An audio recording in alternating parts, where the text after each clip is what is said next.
அதாவது ரீசன்ட் டைம்ல நம்ம பார்த்து பயங்கரமா அழுத கிளைமேக்ஸை நம்ம பார்த்து பயங்கரமா சுக்குநூறா உடஞ்சு போன கிளைமேக்ஸை ஏஐ மூலியமா மாத்துறாங்களாமே. இப்ப கூட ரீசெண்டா அம்பிகாவதி படத்தோட கிளைமேக்ஸை ஏஐ மூலியமா ஜென்ரேட் பண்ணி இப்போ ரீ ரிலீஸ் கூட பண்ணாங்க. நிறைய பேர் பார்த்து நல்லா இருக்குனாங்க.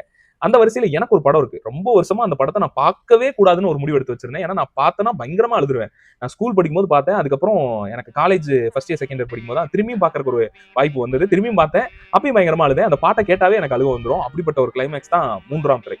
நீங்க பார்த்திருக்கீங்களான்னு தெரியல, போய் பாருங்க. படம் அப்படியே அழகா போகும். அந்த கிளைமேக்ஸ்ல வந்து விஜய் நான் தான் சீனு, நான் தான் சீனுன்னு அவர் ஒரு மிக சிறந்த நடிப்பை வெளிப்படுத்தியிருப்பாரு. அந்த நடிப்புனாலயா, அந்த மியூசிக்னாலயா, அப்படி ஒரு சூழ்நிலை நமக்கு வந்தா என்ன பண்ணுவோங்கிற ஒரு எண்ணனாலயான்னு தெரியல. தேம்பி தேம்பி அழுவேன் நானு. இன்ன வரைக்குமே யோசிச்சது உண்டு. இந்த கிளைமேக்ஸை ஒருவேளை மாத்தி இருந்திருக்கலாமோ அப்படின்னு. ஆனா அதை மாத்தாம இருக்கிறது தான் அழகு. மாத்தி இருந்தால் எப்படி இருக்கும்? அப்படி ஒரு சாத்தியக்கூறு இருந்தா எப்படி இருக்கும்ன்ற ஒரு எண்ணம் எனக்கு ரொம்ப நாளா உண்டு.